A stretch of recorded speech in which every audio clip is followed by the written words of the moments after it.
তোরা যা, গ্রামে কার কার বাড়িতে মূল্যবান কি কি জিনিস আছে দেখে এসে জানা আমাকে। আমার কথা মতো কাজ করলেই তোদের মুক্তি দেব, না হলে এমন অবস্থা করব কখনো তোদের আত্মার মুক্তি হবে না। প্রেতাত্মারাও মতিলালের হুকুম পালন করল। বন্যা প্লাবিত গ্রামের ধনী দরিদ্র সকলের ঘরে গিয়ে দেখে এলো কার কোথায় মূল্যবান জিনিস আছে। মতিলাল আগেই কলা গাছের ভেলা তৈরি করে রেখেছিল। রাতের অন্ধকারে ভেলায় চেপে আপাদমস্তক ঢাকা দিয়ে প্রেতাত্মাদের নির্দেশিত বাড়িগুলো থেকে সোনা দানা ও অন্যান্য মূল্যবান জিনিস বের করে আনলো। কেউ জানতে পারল না। ধীরে ধীরে বন্যার জল কমে গেল, যে যার বাড়ি ফিরে গেল। মতিলাল কিন্তু প্রেতাত্মাদের মুক্তি দিল না, তাদের দিয়ে আরও দুষ্কর্ম করাতে লাগলো। একসময় প্রেতাত্মারা দুষ্কর্ম করতে রাজি হলো না। জীবিত অবস্থায় তো আমরা অনেক পাপ কাজ করেছি, প্রেতাত্মা হয়েও আমাদের এত পাপ কাজ কেন করাচ্ছ?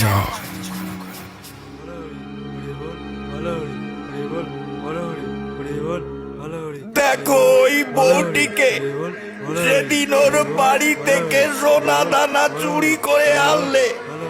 বউটি সোনা দানা বিক্রি করে অসুস্থ স্বামীর চিকিৎসা করবে ভেবেছিল, কিন্তু তোমার জন্য শেষ পর্যন্ত বিনা চিকিৎসায় মারা গেল ওর স্বামী।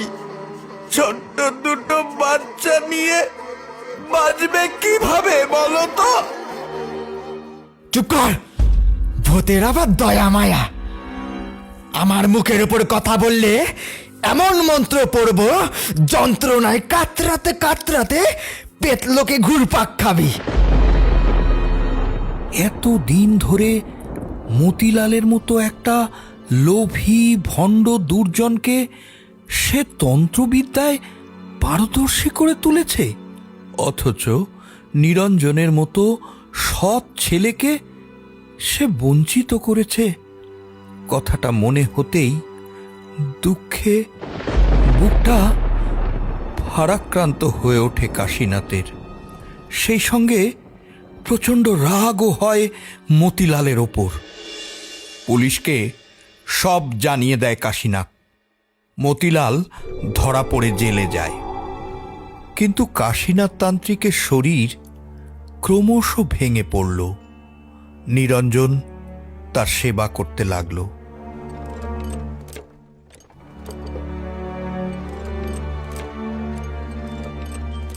বছর কেটে যায়।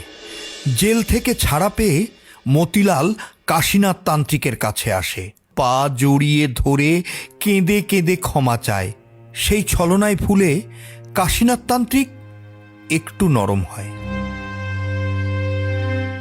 দেখ নিরঞ্জন, তান্ত্রিক বাবাকে সুস্থ করে তুলতে হলে বিশেষ একটি আরোগ্য যজ্ঞ করতে হবে। সেই যজ্ঞের গুপ্ত মন্ত্র আমি ছাড়া তো কেউ জানে না। তুই যজ্ঞের আয়োজন কর, তারপরে যেমন যেমন বলবো তেমন তেমন করবি। নিরঞ্জন মতিলালের কথায় রাজি হয়। এদিকে সোমনাথ গ্রামের বাড়ি যাবার ট্রেনে চেপে বসেছে। অনেক দিন পর সে বাড়ি ফিরছে। বর্তমানে সে একটা বড় মাল্টিন্যাশনাল কোম্পানির ম্যানেজার। সে সব সময় মনে করে তার সাফল্যের জন্য তার প্রিয় বন্ধু নিরঞ্জনের অবদান অনস্বীকার্য। আজ বন্ধুর জন্য একটি স্পেশাল মিষ্টির প্যাকেট নিয়েছে সে। স্টেশন থেকে সোজা বন্ধুর বাড়িতেই যাবে সে। তাকে দেখে নিরঞ্জন নিশ্চয়ই চমকে যাবে। এসব কথা ভাবতে ভাবতে সোমনাথ নিরঞ্জনের বাসস্থানের দিকে পা বাড়ালো।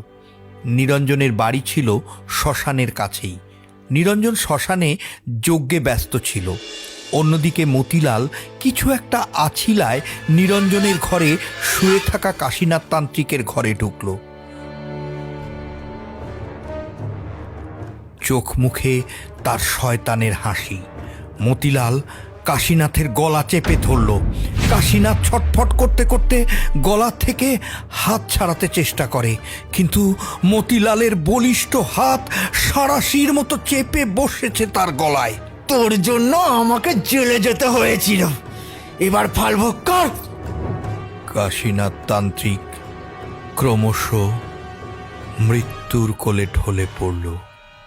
ঠিক সেই সময় গুরুজি! বাইরে থেকে কারো চিৎকার শোনা গেল।